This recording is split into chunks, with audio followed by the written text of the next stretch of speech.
Thank you, Umar. Thank Delay I tell that 10 seconds. Yeah, Bafaro it. Internet Yeah, go and see. Live at me, Bafaro.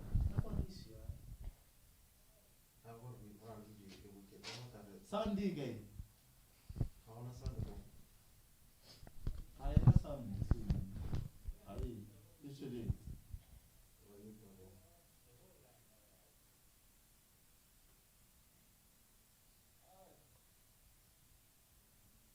Oh, se llama un blog nuevo.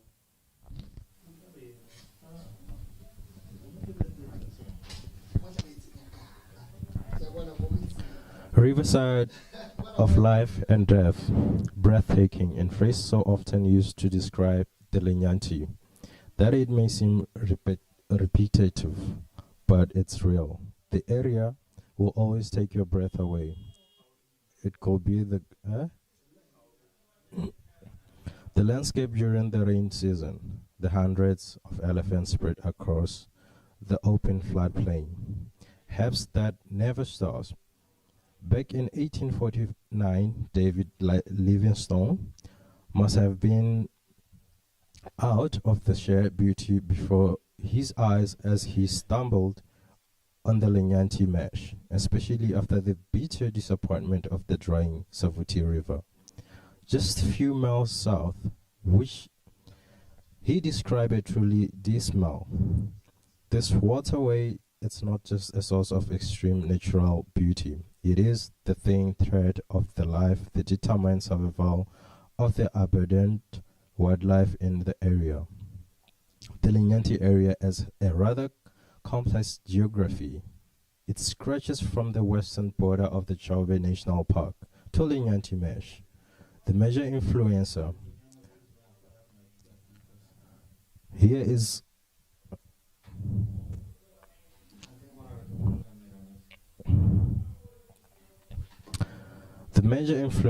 here is the Kwandu River, being the biggest source of water of the area. After crossing into Botswana, the Gwando meanders in the southern direction towards the Linyanti fault line. Upon meeting the fourth line at the jungle angle, the water turns east towards the Chauve National Park. Some of the water, however, spills backwards from the Linyanti mesh, which stretches southwestern and eventually spills into the Zibidinja Lagoon.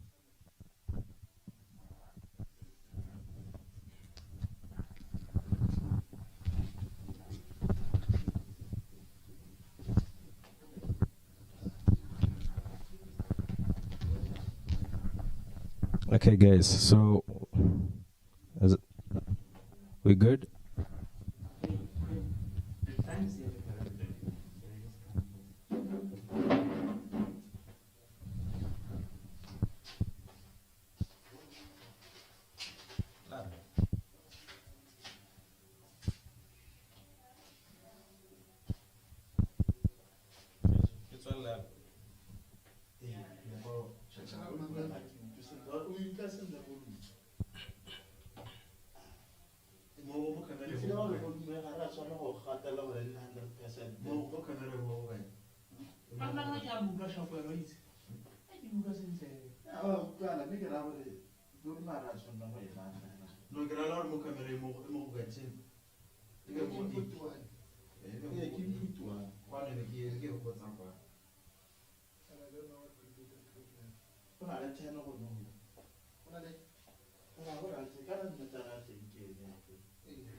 Breathtaking. Phrase so often used to describe the Linyanti. Eh?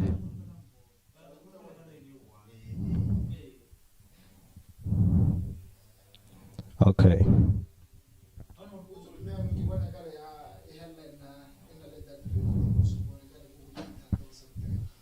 It shouldn't be read.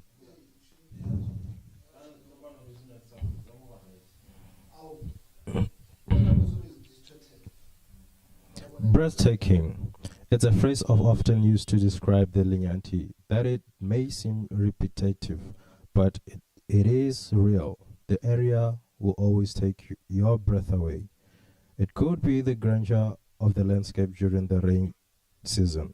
The hundreds of elephants spreads across the open flat plain. During the dry season, or peaceful, graceful of the haps that never stops.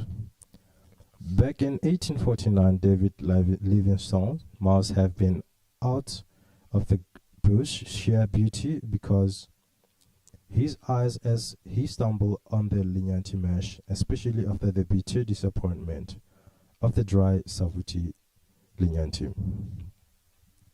Just a few miles south, which he described as truly dismal.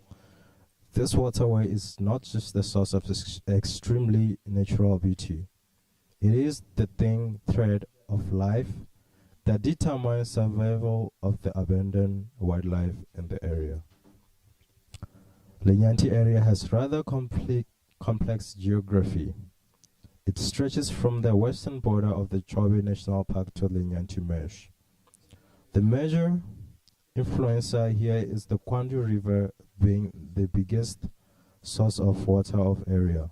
After crossing into Botswana, the Kwandu meanders in a southern direct towards the Linyanti full time. Upon meeting Chobe National Park, some of the water, however, spills backwards to form the Linyanti Mesh, which stretches southwestern and in turn eventually splits into the Sibindenjang Lagoon.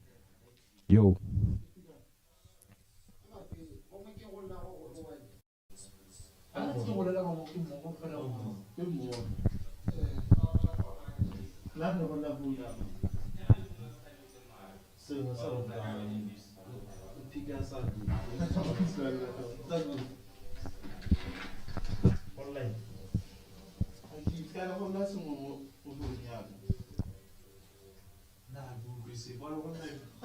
Online.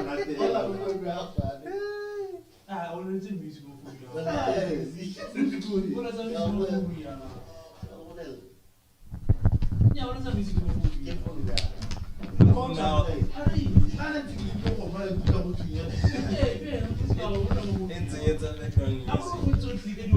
This complex system of river, lagoons, and channel attracts and supports a huge diversity of lifestyle, where you and I see beauty, animal, seafood, whatever, and the shade. They see a source of survival during the dry monthly of July to December. Yes, it's in it just now.